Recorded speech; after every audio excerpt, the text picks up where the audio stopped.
আসসালামু আলাইকুম everyone, welcome to my another blog. আর আমার ভিডিওটি যে যেখান থেকে দেখছেন সবাইকে জানাই অসংখ্য অসংখ্য ধন্যবাদ। তো এই তো আজকে পাতলা খিচুড়ি রান্না করা হবে চিকেন এবং ভেজিটেবল দিয়ে। তো ভেজিটেবলের মধ্যে নিয়েছে আম্মু হচ্ছে যেমন আলু, তারপর হচ্ছে গিয়ে টমেটো, মিষ্টি কুমড়া, বরবটি, তারপর পটল। আর ভেজিটেবল নিয়েছে মেজারমেন্টের 1.5 কাপের মতো। তারপরেই তো পোলাও চাল আর ভাতের চাল একসাথে আর মসুর ডাল একসাথে মিক্সড করে নিয়েছি, নিয়ে চালগুলো ভালোভাবে ধুয়ে দিয়েছে। তারপরেই তো 1 চামচ করে আদা রসুনের পেস্ট দিয়ে দিয়েছে, আর আদা রসুনের পেস্টটা একসাথে আম্মু দিয়ে দিয়েছে। তারপরেই তো তেজপাতা, এলাচি, দারচিনি দিয়ে দিয়েছে।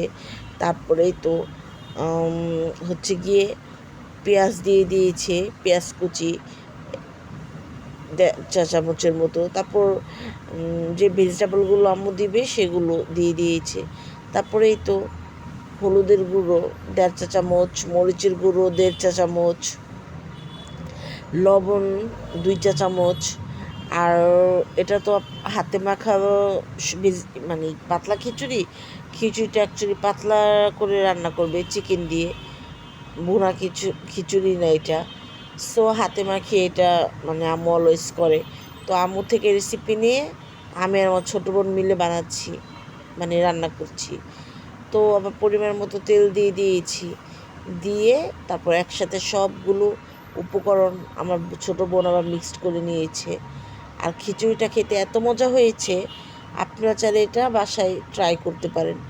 ভেজিটেবল তো সবার বাসায় সচরাচর থাকে, তাই না? তারপর তার মধ্যে আবার চিকেন ম্যারিনেট করে রেখেছিলাম, সেগুলো দিয়ে দিয়েছি, মানে একসাথে সবগুলো উপকরণ দিয়ে দিয়েছি। দিয়ে তারপর এখন ভালোভাবে মাখিয়ে নেওয়া হচ্ছে। আর এগুলো যত ভালোভাবে মাখিয়ে নেবেন তত ভালো লাগবে খিচুড়িটা খেতে। আর আমরা 1 রকমের ডাল দিয়েছি, শুধু মসুরির ডাল। আপনারা চাইলে আর 2-3 রকমের ডাল দিতে পারেন, যেমন খেসারির ডাল, তারপর হচ্ছে গিয়ে মুগ ডাল, এটা আপনাদের ইচ্ছে মতো।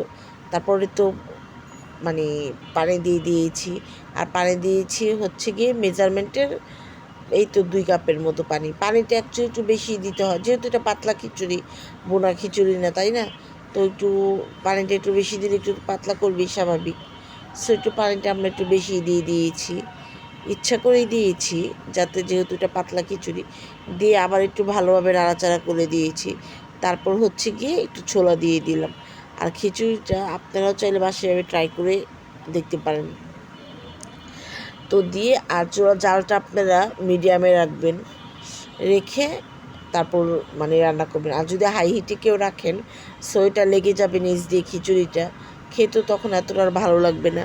সো এই তো মিডিয়ামে রেখে আমরা 20 মিনিট পর তারপর হচ্ছে গিয়ে খিচুড়িটা আবার একটু নাড়াচাড়া করে দিচ্ছি।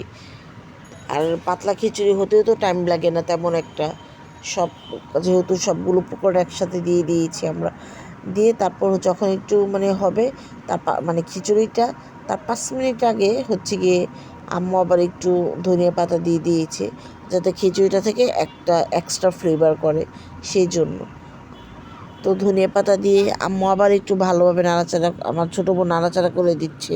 অ্যাকচুয়ালি খিচুড়িটা মানে আম্মুই বলেছে উপকরণগুলো, মাঝে মধ্যে আম্মু আবার একটু নাড়াচাড়া করছিল। রান্না করেছি আমি আর আমার ছোটো বোন মিলেই।